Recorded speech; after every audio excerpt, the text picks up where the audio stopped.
on our website.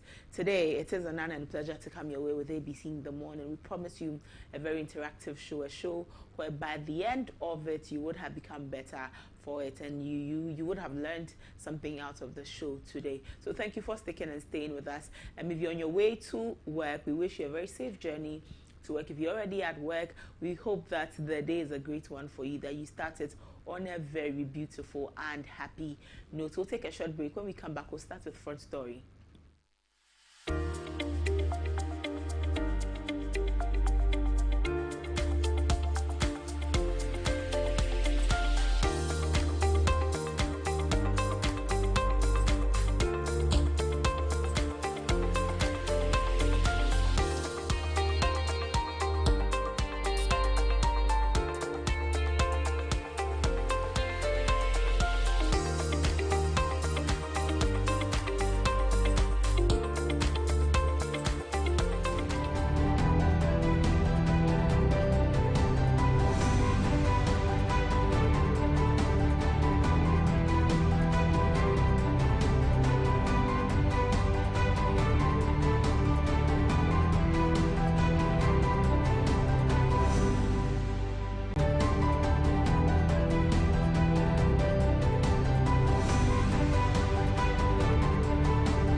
Welcome back to ABC in the morning. Today's conversation on our Front Story is the growing concern of politically induced violence in our country here, and so we will delve into it so that by the end of it we would have understood some things and then become a better nation, because this is really a concern that keeps growing. And as a new era begins for the Mahama Prof.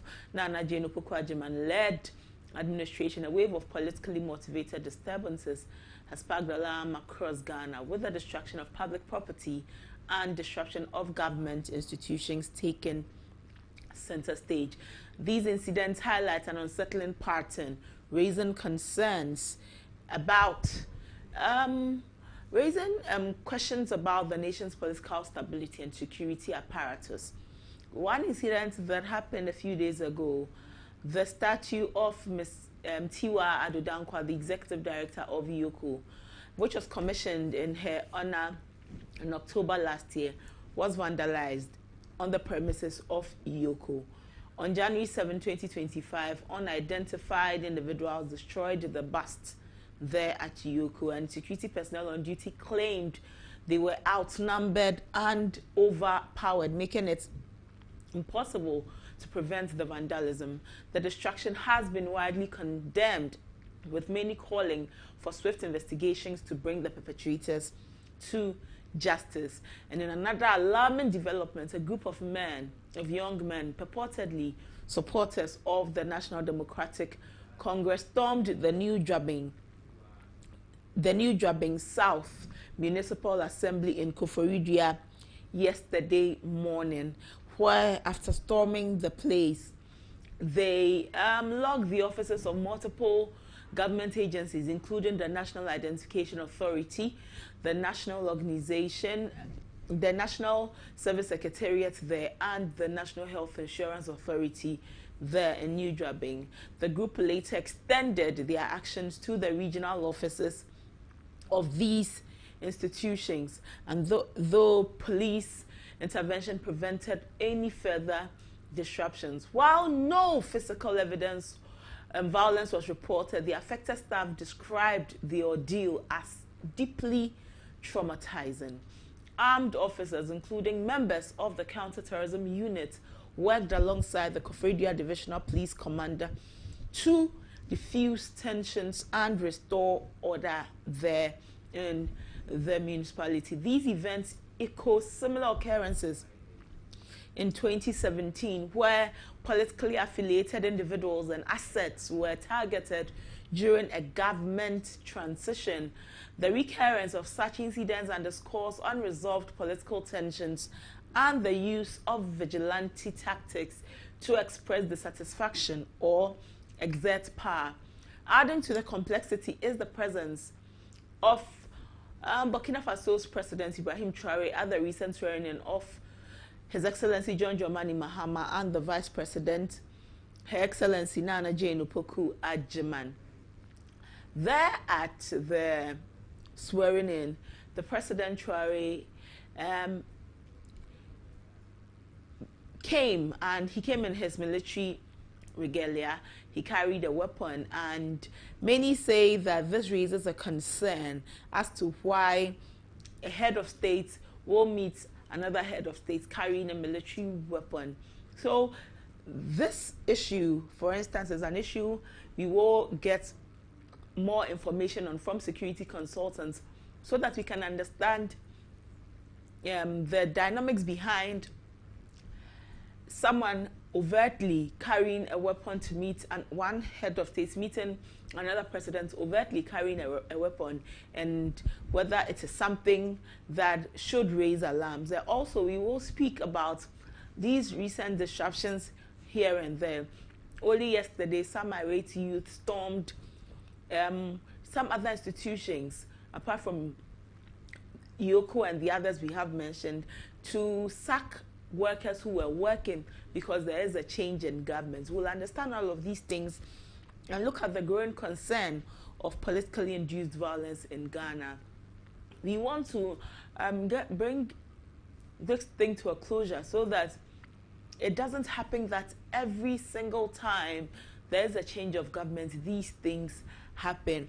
We'll also find out if these persons who storm organizations to sack the staff, to vandalize, if anything under the Vigilantism Act can pin them and have them brought to book so that we can understand some of these things.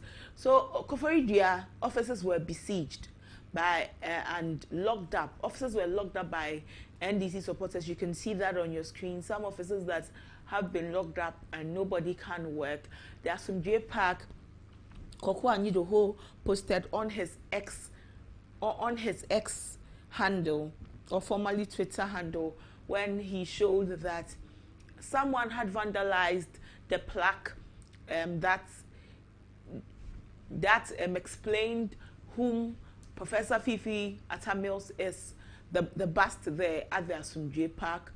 You also go back to Koforidua again, you see, let's look at Koforidua, where some officers were locked up by alleged NDC supporters. This is the NIA office in Koforidua.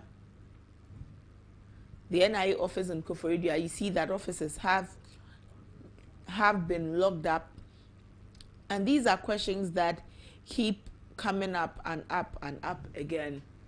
Why should these be happening? Why should it continue happening? So we want to find a headway right from when the results were announced following the declaration of the election results.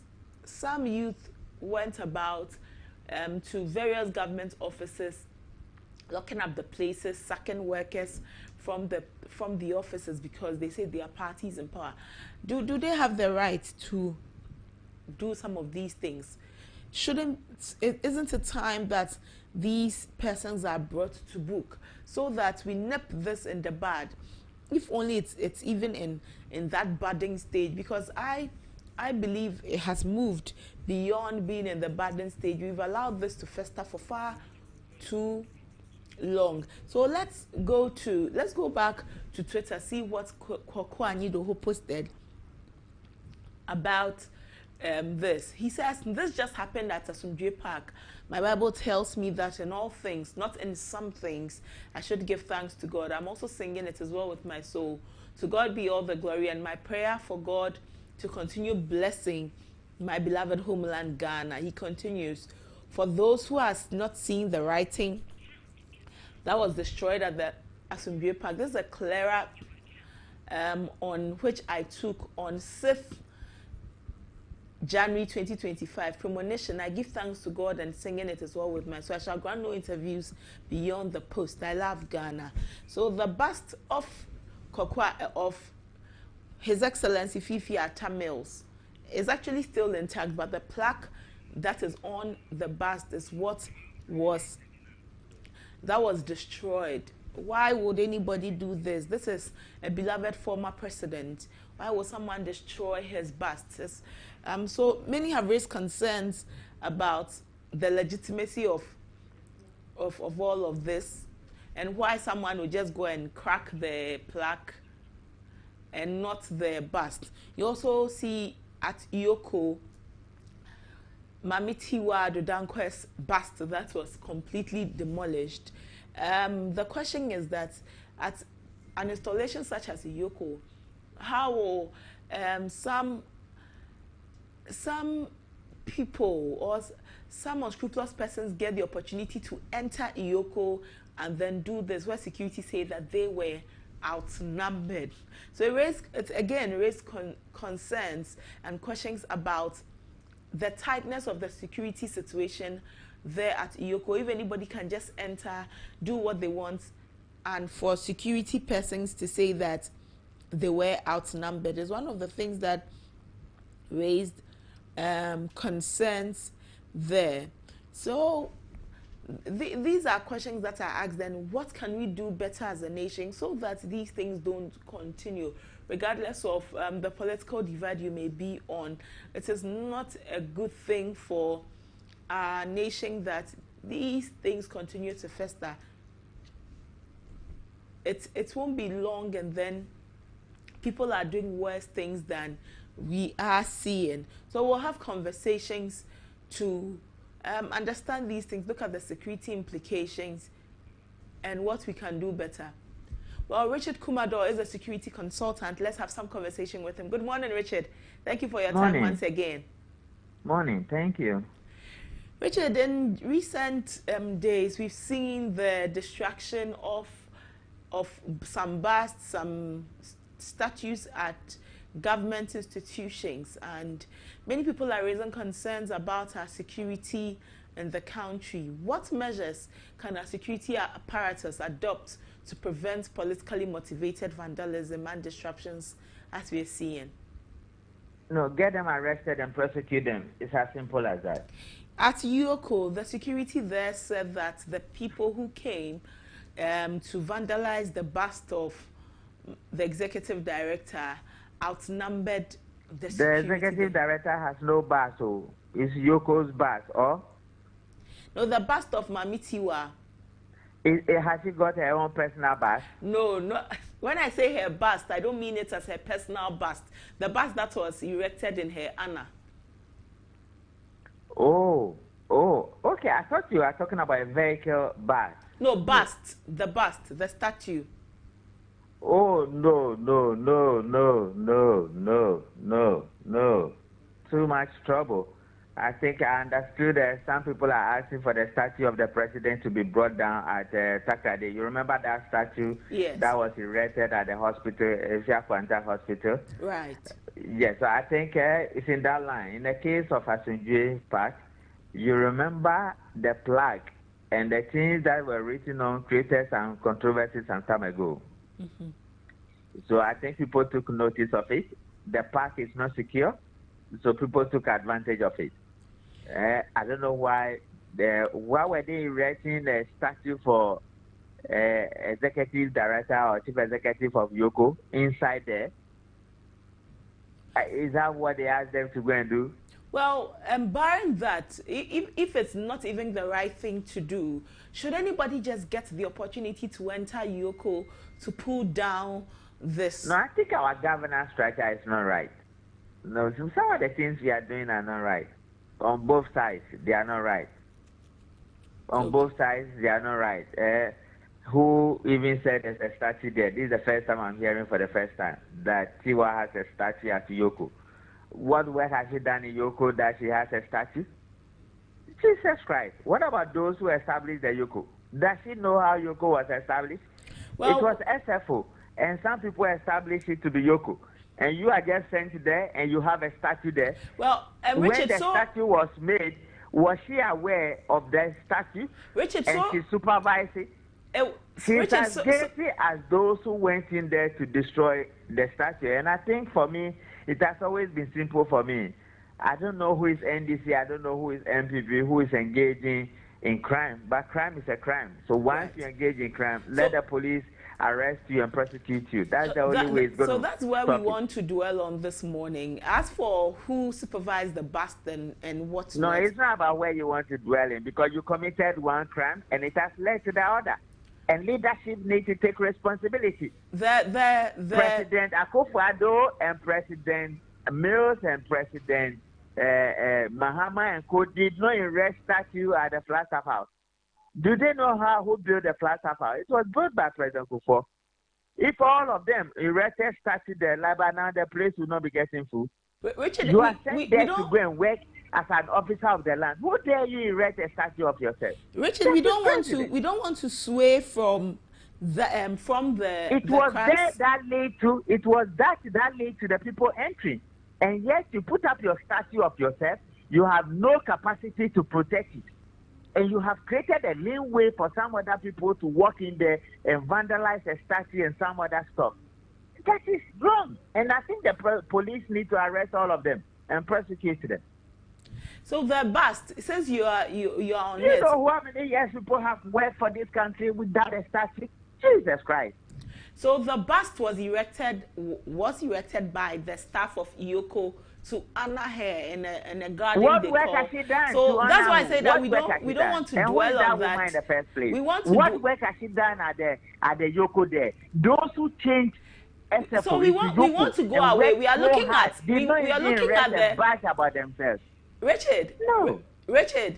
Yes, so let's move away from that and look at our security apparatus and how we can, the measures you we can adopt. You created a crime and you have facilitated a crime. You are as guilty as those who came in there to vandalize whatever is there. Okay. And the two of them need to be arrested and prosecuted. Okay, Richard, let's move on to our conversation this morning.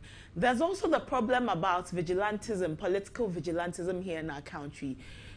So, as the days keep on moving, we find many youth, politically motivated persons storming government institutions to lock up the places because they believe their party is in power. Some people who obviously are not qualified to even work in these institutions, they are locking up. Are we not encouraging this thing by not nipping it in the bud? My dear, I don't think you understand what you are saying, no, because you don't want to be held accountable, you don't want to be responsible.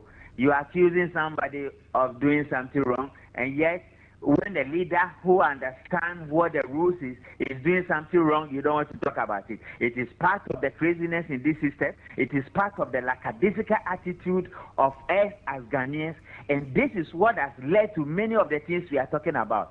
My position on whoever commits a crime is simple. I don't go for a crime and say, you are an NDC, you are an NPP. Whoever commits a crime, there are ramifications for bad behavior, and there are difficulties when we don't want to be held accountable, and we are blaming some small boy somewhere, and we don't want to hold somebody accountable in whatever position. So, Richard, and that is where the problem is as a nation. Richard, so get them arrested and get them prosecuted. Because I have been in front of many of these things, and I know that non-punishable of offenses will always rationalize bad behavior and promote antisocial tendencies in society. And until we are able to prosecute crime, irrespective of whoever they are and whatever they are, we are not going to go nowhere. So in as much as people have taken laws into their own hands, that we are calling for their heads to be arrested and prosecuted. Everybody who commits a crime, until the state will say otherwise, you have committed a crime. And we should know that there are ramifications for committing a crime. Other than that, we have no business in there. Okay, let's move on to the broader African environment.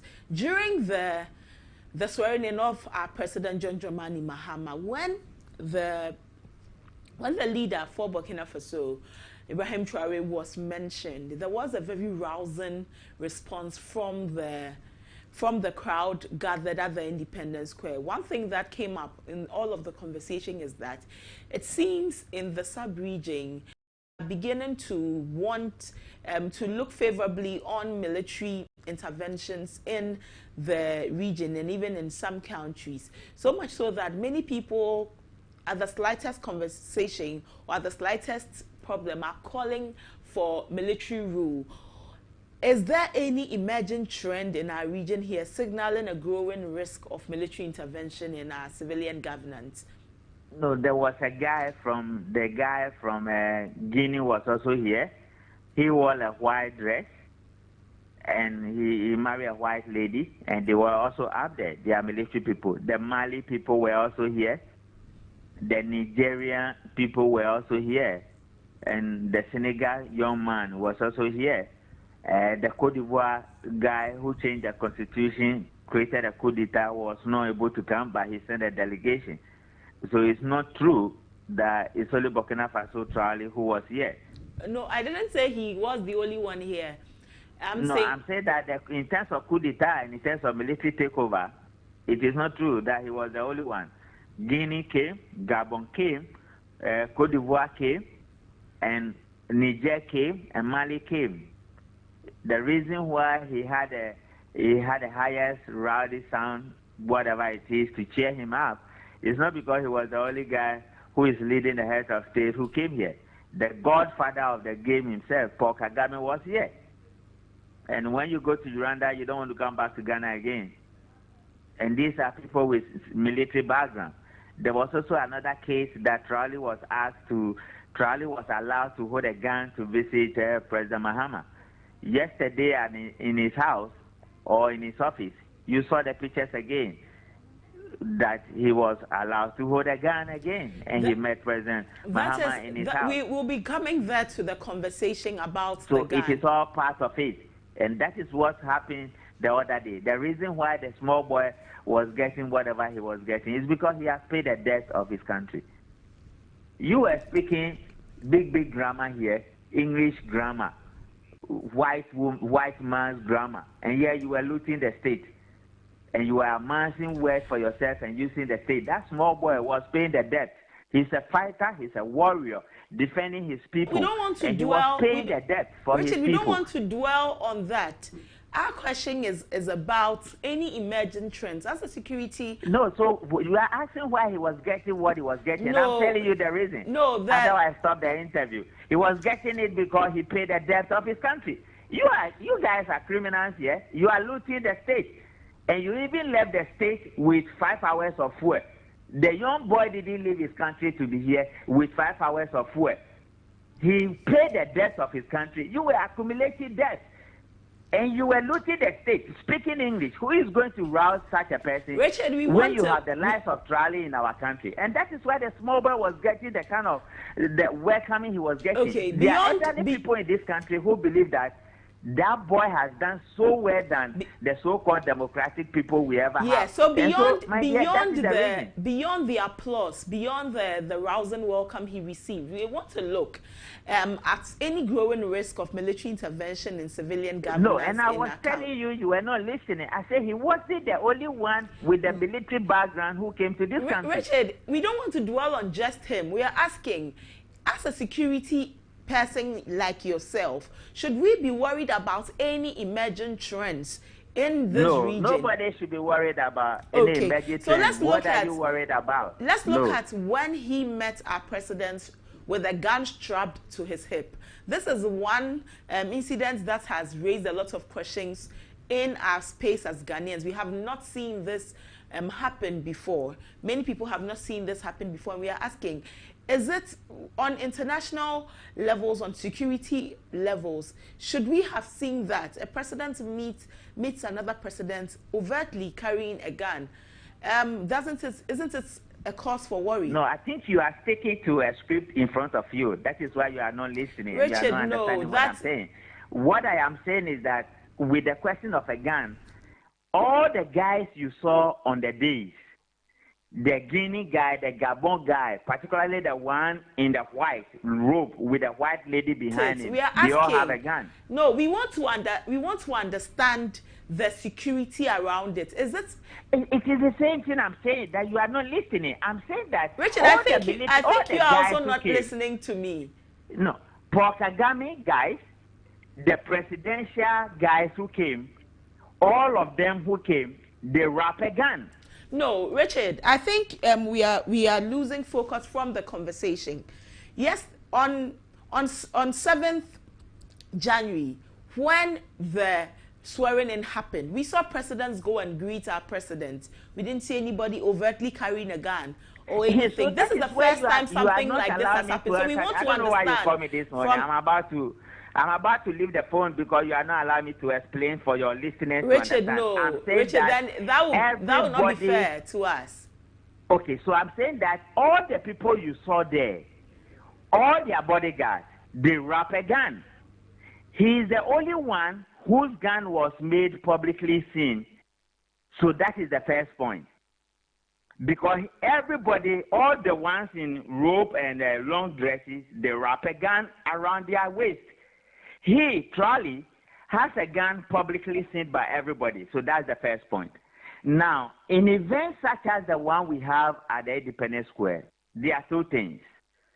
Whoever is allowed and whatever is allowed, whatever is permitted and whoever is permitted onto the grounds, even to go onto the days to greet the swearing-in president, is dependent on three things. One, there's something we call the permissive environment. Number two, there's something we call the... Then number three, there's what we call the alertness of the gatekeepers.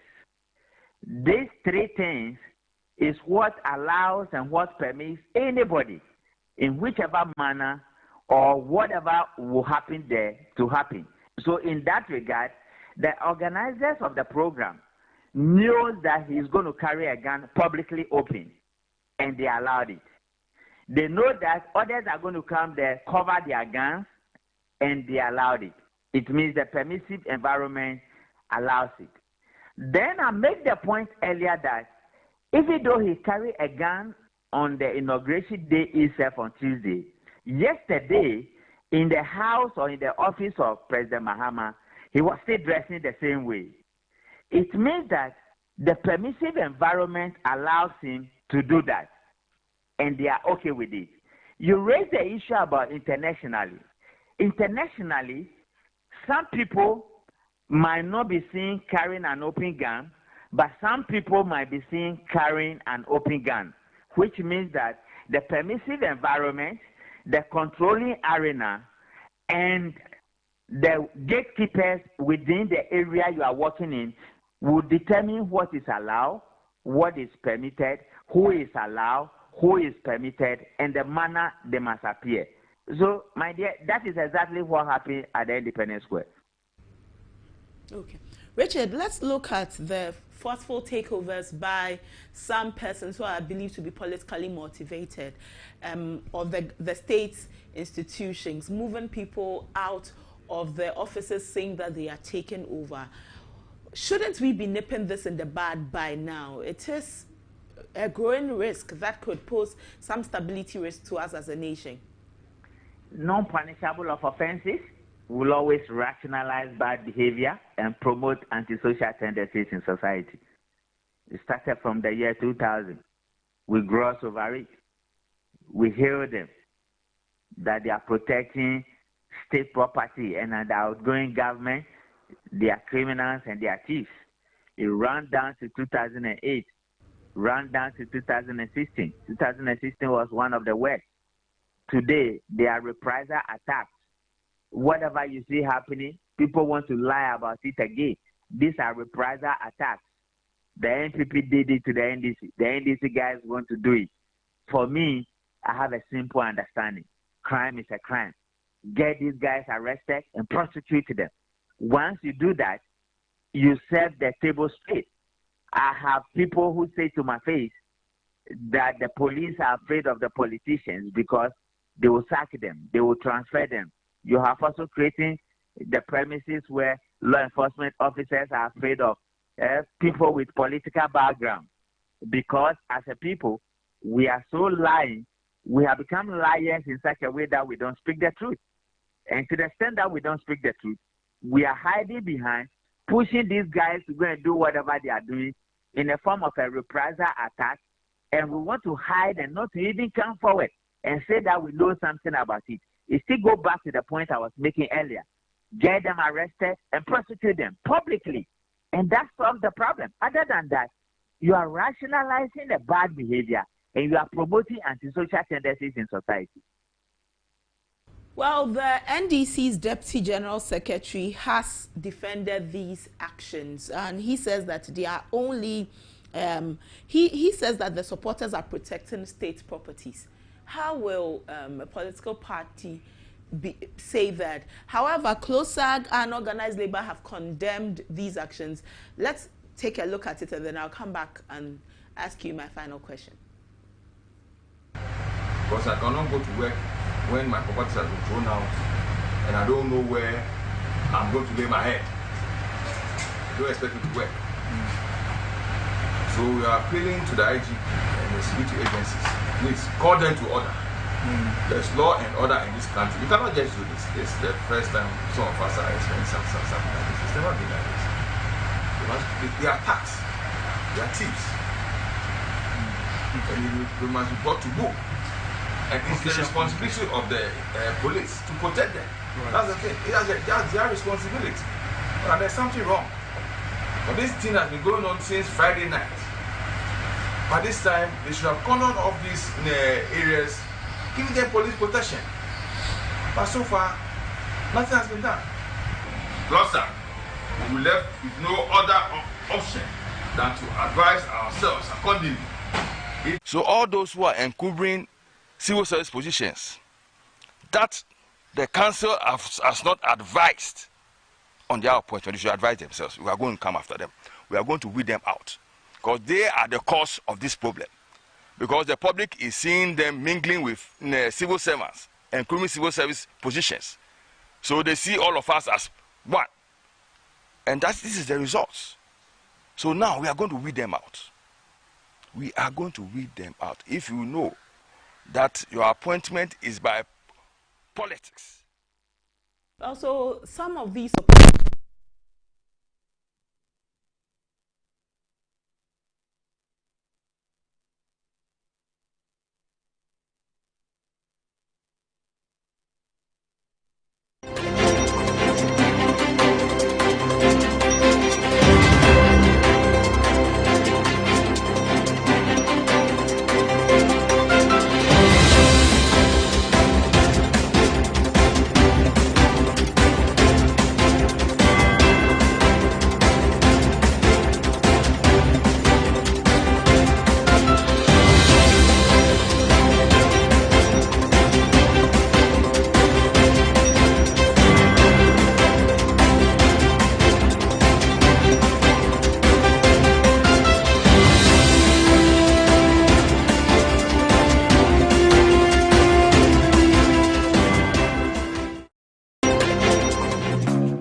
Hello, paint lovers. Welcome to 2025. Tabby Paint is excited to kick off the year with Tabby Semi-Gloss Paint, where innovation meets sophistication. With a superior coverage, a radiant glow, and a durable stain-resistant finish, Tabby Semi-Gloss Paint transforms spaces effortlessly. Designed for beauty and longevity, Tabby Semi-Gloss Paint saves time with fewer coats whilst delivering vibrant and easy-to-clean surface that stays flawless even in the busiest areas or under harsh weather conditions. With Tabby Semi-Gloss Paint, every coat is a promise of quality and excellence. Elevate your walls and inspire your spaces with Tabby Semi-Gloss Paint. Tabby Paint, the choice for your amazing spaces.